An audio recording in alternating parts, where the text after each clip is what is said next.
Hello and Namaste. I am Ketan Kank from 19.2 Consulting. In the previous two videos of section 125, we have first seen the establishment of the Investor Education and Protection Fund, and we have also seen the amounts those get transferred to the IPF. In this video, now we are going to look how the amount in the IPF can be utilized. I have got the provisions in front of me. I'll read the list and then we will reflect on a simpler note. The utilization of amount in Investor Education and Protection Fund is mentioned under subsection 3 of section 125, which reads as, the fund shall be utilized for the refund in respect of unclaimed dividends, mature deposits, mature debentures, the application money due for refund and interest thereon. So that means if the Investor Education and Protection Fund has generated any interest on the amount which is lying on it, then that interest also has to be refunded. This is the first and very basic objective, intention, and the primary thing why the Investor Education and Protection Fund has been created by the Ministry of Corporate Affairs under section 124 and 125, or under section 125 precisely. I'll again read this provision because that forms the very crux of the reclaiming procedure.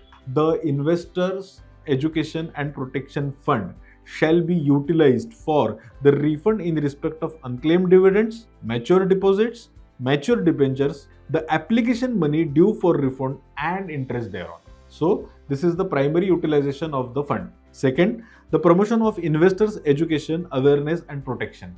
Nowadays, we are day in and day out listening, hearing, coming across the news of online frauds, unsolicited, unverified information getting across through social media, and investors or laymen actually falling prey to such unverified investments and losing their hard-earned money. So this amount, the fund is utilized, this amount in the fund can be utilized to bring in the investor education and awareness effectively. That is one legitimate use of this fund. Distribution of any disgorged amount among eligible and identifiable applicants for shares or debentures, shareholders, debenture holders or depositors who have suffered losses due to wrong actions of any person in accordance with the orders made by the court which had ordered disgorgement. Now, in case there are any disputes and the matter has gone to the court and the court has ordered that the amount be paid from the IPF to the investors who have suffered, then for such purposes also this amount can be utilized.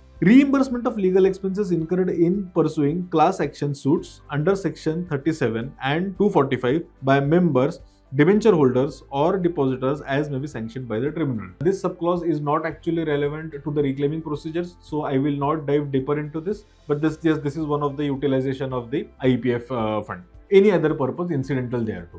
So that's quite a discretionary power. Any purpose if the authority feels that for which the fund utilized should be falling into the purview of the above, and any incidental expenses can be made out of the amount which is there with the fund.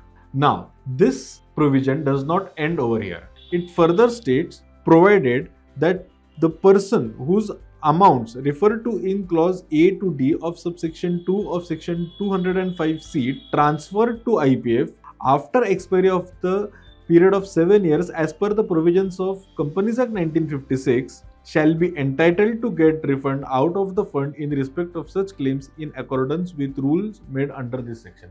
So that means we have discussed about the Companies Act 1956 getting repealed and Companies Act 2013 getting enacted. If certain claims have been filed when Companies Act 1956 was in vogue, then the applicants under that act will also get the amount refunded from the new fund which is being formed under the new act. So there is nothing more to it than that. Further, the explanation means the disgorged amount referred to an amount received through disgorgement or disposal of security. That is merely an explanation which is not relevant to the reclaiming procedure.